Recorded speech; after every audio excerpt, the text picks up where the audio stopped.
George McCaskey is a fraud. He's incompetent. He's a Nepo baby. He's never really learned anything substantial about the game of football or even the business side. On Tuesday, January 7th, he proved again that he's totally unqualified for the job of chairman of the Chicago Bears. Mark Potash of the Chicago Sun-Times asked him this. In 14 years that you've been in charge, the Bears have hired 3 general managers and 4 coaches. What evidence is there that you learned from these processes? Well, the idea is to get it right. As I said, Bears fans deserve a winner, and we're going to do everything we can. I think with Ryan's leadership and the process that he's outlined, and with guidance from Kevin, Ryan's going to make the best decision going forward. But why will this be different than the previous ones? Well, Ryan has the benefit of his experience, and he has the benefit of the guidance from Kevin, who's been through this process before, so we're hoping for a better result. Asked what he learned, and he says, the idea is to get it right? Really? That's the number one thing that you learned? And then he adds that Bears fans deserve a winner?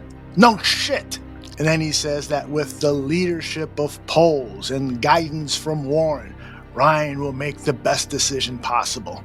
That's what you've learned in 14 years? That? I'm glad that you are finally learning that fans are upset with you. At the last home game, they were chanting, 17, 17, 17. Your response was this. Yeah, it's understandable. As Kevin mentioned, our fans are passionate. They're incredibly frustrated. They wanted to make their voices heard. I was more bothered by the week before when Lions fans tried to take over Soldier Field and force the home team to go to a silent snap count. Fortunately, that didn't happen. It's understandable that Bears fans would sell their tickets because of the way the season has gone. And the challenge for us is to put a team on the field that Bears fans are so excited about, they're not interested in selling their tickets. Then we learned that you sold your own tickets. So we're talking with Derek Stevens, the CEO of Circa. So what was it like trying to take over Soldier Field, Derek? Well, I don't know where you want me to go with that, but McCaskey sold me as a suite. So that's where I sat with a whole bunch of Lions fans. What a joke you are, sir. What an absolute joke. An insult to all Chicago Bears fans. Yes, you go around before games and talk to fans. You say you respond to most of the mail you get from fans, especially season ticket holders. But that, sir, means nothing because goodwill is always a far second to excellent performance. Every day you are in charge of the Bears is another day you harm the legacy of your mother's father, George Halas. Virginia McCaskey made a very brave and smart decision in 1999 when she stripped her son, Michael McCaskey, of his responsibilities with the Bears after a very embarrassing botched hiring of Dave McGinnis. What happened to Dave McGinnis? Once announced by the Bears as their next head coach, he left Chicago today after meeting with Michael McCaskey and no contract agreement. The Bears did all they could to try to put a favorable spin on the debacle.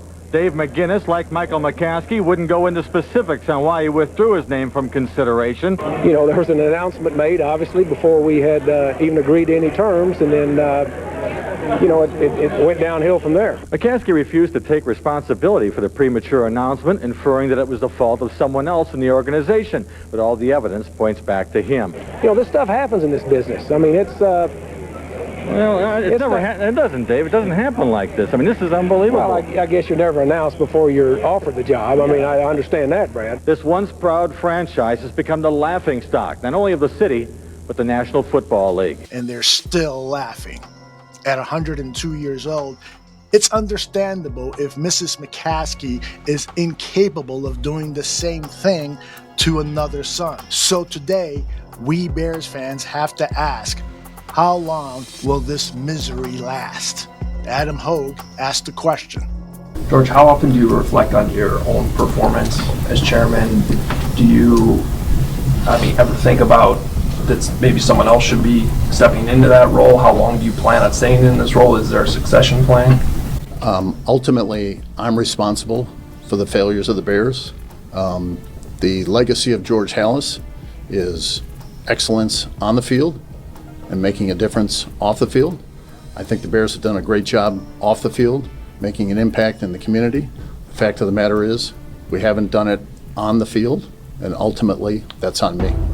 How long, George? How long? That's what we want to know. Isn't it time you give one of your brothers the opportunity to lead this team? Or better yet, isn't it really the time to sell the team to someone who knows what the hell they are doing? For Buffon 55, I'm Aldo Gandia.